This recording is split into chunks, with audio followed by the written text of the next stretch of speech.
Hello, everyone, and welcome to Big Cat Sports, and it's our weekly Lions video. Not much going on news-wise, so we're kind of just pulling some stuff here and there just to talk about. We'll start, obviously, with the Lions and then probably go to some other teams. But first off, Jameson Williams looking pretty good at OTAs, which is good. We wanted a good second wide receiver on our team, and that's good from last year, where people thought he might be struggling. Well, I mean, if that guy can be the player we think he has the potential to be, you got him, St. Brown, Laporta, and you got two great receiving backs too. What else do you need? And a great offensive line. Yeah. I mean, that's we got Jameson Williams to be our number one, and that's what we expect him to turn into.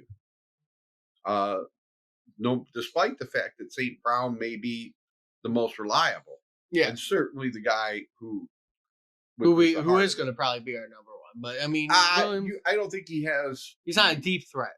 threat to be. He is certainly, yes. I mean, I don't know. One, you could say he's 1B or something, and James 1A or something, but because they both are different types of receivers. Yeah. But regardless, if Williams is doing good, I mean, he has a lot of haters because of the gambling stuff, and people don't trust him because they think he's irresponsible and all Right. that stuff. But I mean, if he plays well, you just shut them up, and he can continue on playing the way he needs to play. Yeah. I'm really looking forward to this. And plus, like I said, if you get those three guys out there as your receivers, um, Khalif Raymond is a great third, fourth receiver. I think he's really good. You got Donovan People-Jones. All these guys are going to contribute. Antoine Green. I just, like I said, it's fun. It's unusual being an old Lions fan to sit back and just not feel any apprehension toward this team. We know they're going to be good if Yeah. they stay healthy. Yeah, they should be better. I mean, the other position where we do have question marks, though, is kicker. We still have Badgley on the team, and hence the reasons why Dan Campbell on occasion isn't 100% agreeing with everybody on how to do stuff because he doesn't fully trust Badgley to kick something more than 50 yards. And they're working with them, from what I read. And he's kicking them in practice and working on being able to kick the longer kicks. You also still got Jake Bates in the conversation of potentially getting him, but the Lions coaches currently have been backing Badgley. Not saying before we signed him to a contract and then we cut him the same year. So kickers are kickers. So, you produce, you stay. You don't, you get cut. It don't matter who you are. Kickers are dispensable, and they know that. Kickers know that. They have to be consistent, and they have to be when they're called upon. They have to do their job. It's an unforgiving thing. So, it's more like I said, if you can get a guy who can kick from 55 yards in and be, in the high 80s, mid 80s percentage wise, that's what you want. Yeah. Looking fully at it, you want someone who you can trust, and obviously they're going to go with Badgley until they get someone who's at least decent competition for him. Because who they have on the team isn't competition for him, obviously, because they had it last year. So we'll see where the kicking game goes, along with the field goal kickers. I mean, they're feeling a little bit more confident with the new rule for the kickoff, because that's why they got that one guy and drafted him, Vaki. So we'll see what ends up happening overall with the special teams. There isn't much other going on this week with the Lions side of things, though. I haven't seen too much surprising things going on. But some other things around the NFC North, though. You have both the rookie quarterbacks of the Vikings and Bears blowing it at OTAs, apparently. There's talks of McCarthy being the third string in Minnesota, and apparently Caleb Williams throwing 7 straight interceptions at OTAs. They're rookies.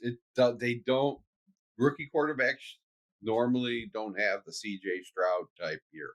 That's the exception. So I expect rough spots, but I still think Caleb Williams not so much JJ, but I think Caleb Williams will eventually be a really good quarterback in this league.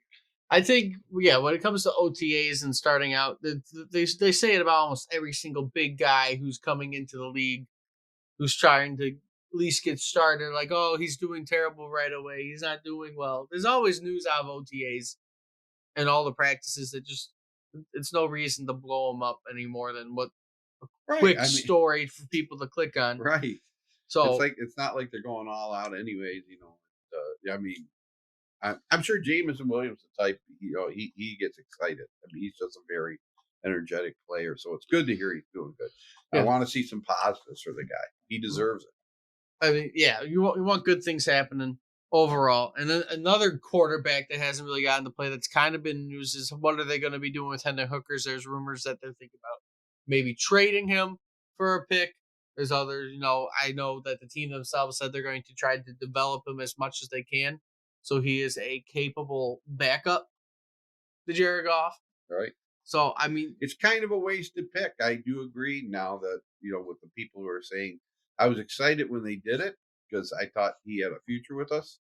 But I mean, if he's not going to have a future with us, and he evidently isn't because you signed Goff for 4 years, that was kind of a wasted pick. I wish we would have gone after somebody else. Overall, I get why they did it, right? Obviously, they were preparing just in case Goff did not play well last year. And then if he didn't, you have Hendon Hooker coming in this year, and he would have probably played. But Goff got you to the NFC Championship. He earned himself his extension by playing well. And now Hendon Hooker's you're going to be your backup, and maybe he gets traded away and you sign someone who you feel more confident in.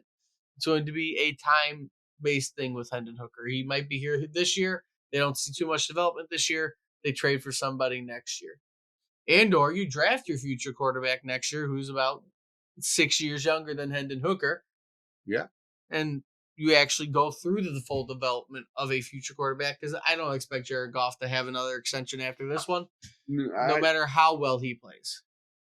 Probably not. I mean, you never know. What will he be after this? About 34? He'd be up 35? 35. So, move on. He's not the... Unless he wins you I don't think so, but... Unless he wins you multiple Super Bowls in the next 4 years. True. I mean, it's just age will catch up. If he wins you 2-3 Super Bowls in the next 4 years, well, yeah, you can can keep him. I think no one would have complained if he wins you 2-3 Super Bowls and you just say, okay, you get 3-4 more years, and we'll all just be like, oh, okay. I think we have the people in charge now who have their vision and they know what they want. And I don't think you're going if everything stays intact here. I think you're going to have at least a competitive team in this town for the next decade. Hopefully. Hopefully. Hopefully. I mean, some people are talking dynasty, but I don't think. No, you don't talk dynasty, and you don't talk dynasty until you win. That's right. We haven't even won one yet. People are talking dynasty. So, I mean, it's like saying the Packers were a dynasty. We're just not used to this kind of excitement. This may be even more fun this year, and we may not have as good a record, but this may be more fun because of the schedule we have and the competition we have. Yeah. Every week's going to be a game to get up for the most part, except for a few. And I don't have to wake up early for any games, so I'm almost at 4 o'clock.